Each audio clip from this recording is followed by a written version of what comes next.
The rough-sawn sign dug into the bark of the oak, stark against the weathered wood. Unfit to wed, it declared in crude black paint, swaying slightly in the indifferent wind that whipped dust across the desolate prairie.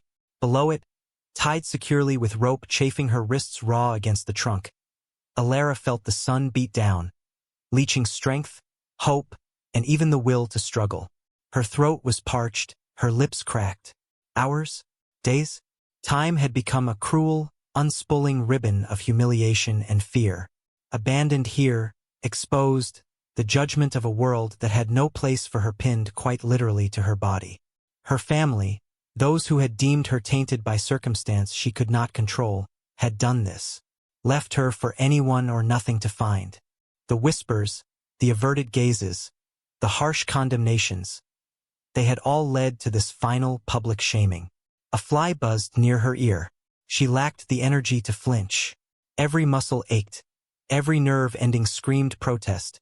But the deepest wound was the cold, hollow ache in her chest, the absolute certainty of her worthlessness in their eyes. Unfit. The word echoed in the wind, a constant refrain. She squeezed her eyes shut, trying to conjure a memory of kindness, of dignity, anything to cling to, but the sun-baked reality was too potent, crushing it all. The coarse rope bit deeper. If someone didn't find her, the elements would claim her. If someone did find her, the thought was a fresh wave of terror. Who would happen upon this lonely, marked woman, left like refuse? What mercy could she expect from a world that had already pronounced sentence? Despair was a physical weight, pressing her into the rough bark, stealing her breath. Then, a shape on the horizon. Slow, steady. A lone rider. Alara forced her eyes open, squinting against the glare. Fear spiked, cold and sharp. Man? Woman? Friend? Foe? There were no friends for the marked. As the rider drew closer, the shape resolved into a man, large and stoic on a dark horse. He moved with an economy of motion that spoke of long hours in the saddle, of isolation. He stopped a distance away, dismounted, and simply observed her for a long moment. No pity, no revulsion that she could read. Just assessment. He was broad-shouldered, weathered, his face obscured partially by the brim of his hat. Silas. The name was spoken in hushed tones in the sparse settlements.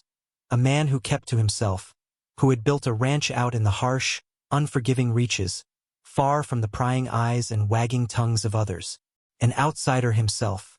He walked his horse closer, stopping beside the tree. He didn't speak. His eyes, when he lifted his head slightly, were the color of the gray-blue sky before a storm, clear, watchful, giving nothing away. He looked at her, at the sign, back at her. There was a long silence, broken only by the wind and the restless stomping of his horse. Finally, he reached out not for her but for the rope. He took a knife from his belt and cut it with swift, decisive strokes. The pressure on her wrists eased, sending a painful rush of blood back into her hands.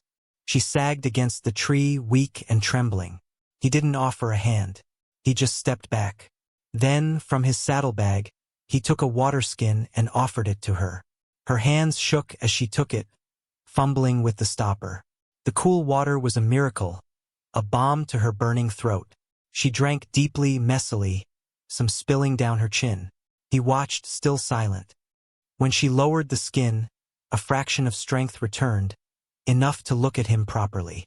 His face was lined, sun-baked, his eyes holding an age she couldn't guess.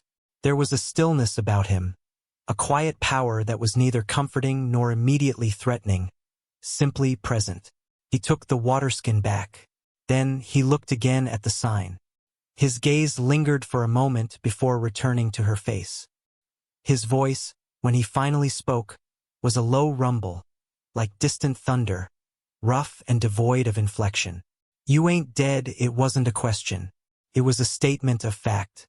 She could only nod, unable to find her voice. He looked away, scanning the empty horizon, then back at his horse. "I need a wife," he said, the words blunt, unexpected.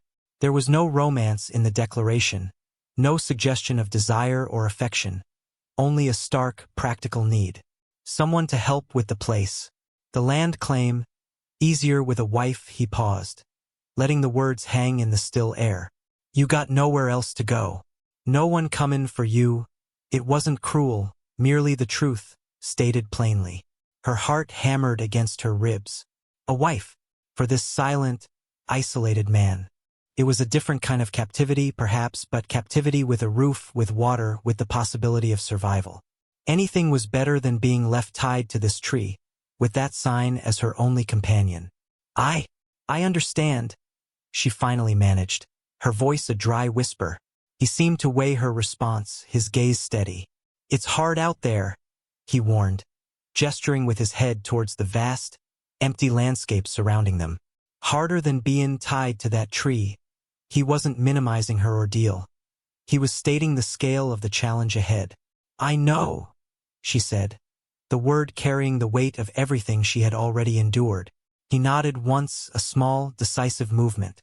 Get on the horse, he instructed, turning to mount his own. He didn't help her, didn't offer a hand. This was not charity. It was a transaction of necessity.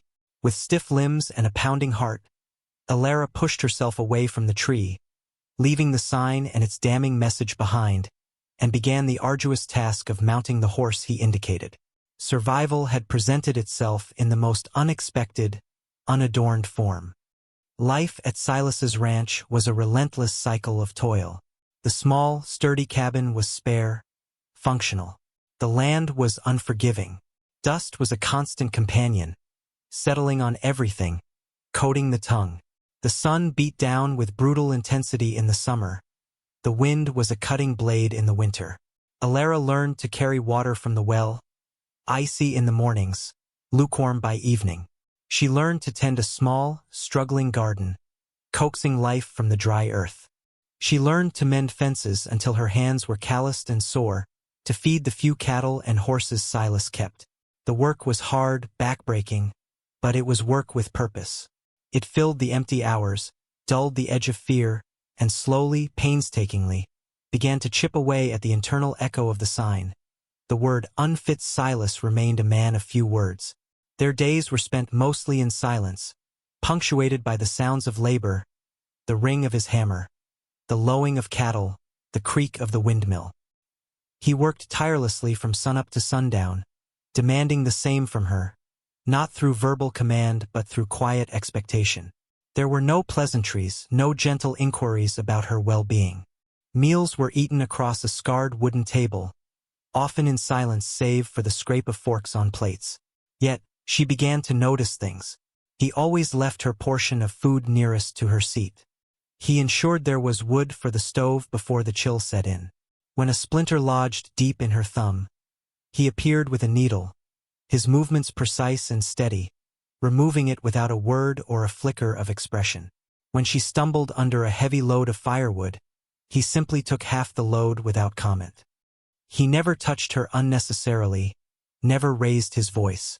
There was a respect in his distance, a quiet acknowledgement of her presence and her contribution that her family had never afforded her. The sign was never mentioned. Her past remained a silent, unspoken chasm between them. But in the shared rhythm of their days, in the mutual reliance born of necessity, a different kind of communication began to form. She learned to read the subtle shifts in his posture, the slight tightening around his eyes that indicated a problem with a fence, the way he ran a hand over a horse's flank when it was ailing. He, perhaps, learned to read the determination in her set jaw, the way she never flinched from hard work, the quiet resilience she discovered she possessed. She was no longer the whimpering woman tied to a tree. The sun and wind had stripped away the remnants of her old life, leaving behind something leaner, tougher, more real. The physical labor was a form of cleansing, pushing out the humiliation, replacing it with bone-deep weariness and a fierce, burgeoning pride in her own capabilities. She could survive this. She was surviving this. And in Silas's quiet, undemanding presence, she found a strange kind of freedom. The freedom from judgment, from expectation, from the need to be anything other than what the harsh land required them to be. One evening, Sitting outside after a long day, the sky a vast canvas of stars, Silas spoke, not looking at her but at the distant horizon. Folks round here, they got their ways, it was the most he had said at once in weeks. They don't take kindly to outsiders, or folks who don't fit their mold. His voice was low, gravelly. He didn't explain who he was outside the mold, but she understood implicitly. They were both outliers marked in different ways. He turned his head slightly, his gaze finally meeting hers across the small space between them. "You fit here," he said. It wasn't praise, not a compliment, but a statement of fact, delivered with the same quiet certainty as his earlier observation that she wasn't dead. But it held more weight than any flowery speech. She fit here in this harsh, lonely place, doing this hard, lonely work with this quiet, lonely man. It was acceptance, unadorned, unearned by anything but shared endurance. A fragile seed of trust took root in the barren ground of her heart. But the world outside their isolated ranch still existed, with its judgments and its cruelties. And sometimes the outside world came looking. The trouble arrived with the dry season, riding on the back of a hot, relentless wind. Neighbors from a larger, established ranch some miles off, men known for their greed and their casual cruelty, had been eyeing Silas's land for years. It had a good water source, and Silas, an unmarried man with no clear heirs, was seen as vulnerable. Now, with a woman living with him, their status was ambiguous in the eyes of the law and local custom, adding fuel to their malicious intent. They rode up one afternoon, 3 of them, hard-faced and insolent.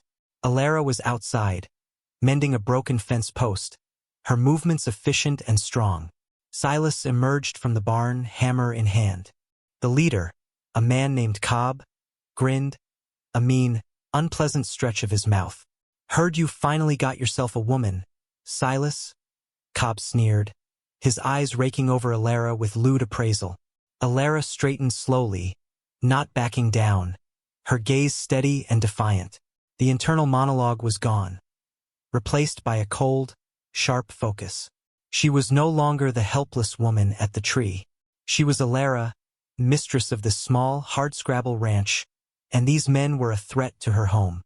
Silas stepped forward, placing himself slightly in front of Alara, his posture defensive but calm. "She's my wife," he said, his voice quiet but carrying an unnerving weight. "This is my land." Cobb laughed, a harsh, barking sound. "Wife? Heard about you, girl. Left for dead, warning sign and all. Unfit, weren't you?" He spat the word out like poison. Alara felt a flicker of the old shame, but it was quickly buried beneath a wave of fierce protectiveness, not just for herself, but for this place, for the quiet man who had given her refuge. "The sign was put there by people who judged without knowing," Alara said, her voice clear and steady, surprising herself with its strength. "It meant nothing. I belong here now." Cobb's grin vanished, replaced by irritation. "Belong? Your property, girl. Like his cows. And maybe this land should belong to someone who can make better use of it." He gestured dismissively at the ranch. "Silas, you're old. No kids. Why not sell up? Make it easy." Silas's jaw tightened. He didn't back down. "Not for sale," he said simply. Cobb's eyes narrowed. "Maybe we can persuade you. Things happen out here. Accidents." The unspoken threat hung heavy in the air. Tension crackled. Alara looked at Silas, seeing the unwavering resolve in his stance. She looked at the men, seeing the greed and malice. This was the climax. The harsh world was intruding, seeking to strip away the fragile peace they had built. She didn't have a weapon, but she had her voice, her presence, her newfound resilience. She wouldn't be passive again. As Cobb and his men pressed closer, Silas didn't speak, but his grip on the hammer tightened. Alara knew with chilling certainty that he was ready to defend their home, and her with lethal force if necessary. But violence was a risky path, especially against 3 armed men. Thinking fast, Alara stepped slightly forward, drawing their attention. "Accidents?" she echoed, her voice laced with ice. "Perhaps you should consider the accidents that might befall men who trespass and threaten. Silas is a quiet man, but the land listens. And the land protects those who respect it. It was a gamble, playing on the superstition and fear that lingered beneath the surface of these rough men. She met Cobb's eyes directly, her gaze unwavering. "There are eyes in the hills," she continued, inventing wildly, pulling from old tales she'd heard. "And ears in the wind. What happens here is known." Her performance, though a desperate bluff, held a strange power born of her transformation. She was no longer trembling, no longer defined by the sign. She was the woman who had endured, who had found her footing in this brutal place. The men hesitated, a flicker of uncertainty crossing Cobb's face. Silas remained silent, his stillness amplifying the tension, letting Alara's words hang in the air. The wind seemed to howl a little louder, carrying dust that stung their eyes. It was the atmosphere itself, a character in their story, backing her play. The standoff stretched, measured in heartbeats. Finally, with a frustrated snarl, Cobb reined his horse around. "This ain't over, Silas," he spat, but there was less conviction in his voice.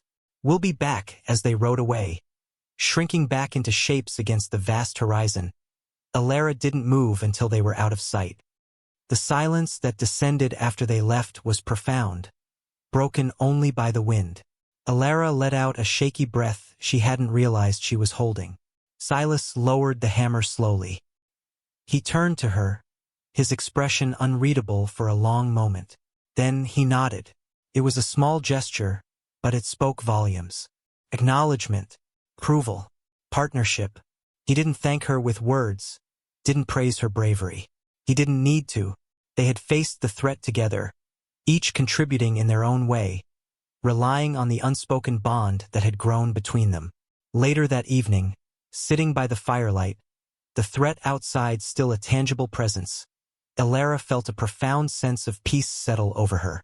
She looked at Silas, silhouetted against the flames, his gaze fixed on the fire. He was still a man of silence, of solitude, but he was her solitude too, their silence a shared space. The sign, "Unfit to wed," seemed impossibly distant now, a relic of a past life, a past self she no longer recognized. They had tried to strip her of her dignity, mark her as worthless, cast her out. But the wilderness, the hardship, and the quiet, steady presence of Silas had forged something new within her. Resilience wasn't a trait you were born with. It was a muscle built through grinding effort, through enduring the unbearable. She had been vulnerable, afraid, despairing. She had been found, taken in, given work, given space. And in that space she had grown strong. Her worth was not, and had never been, defined by a sign or the judgment of others. It was in the calluses on her hands, the steady rhythm of her work, the quiet understanding between herself and Silas, the courage she had found when tested.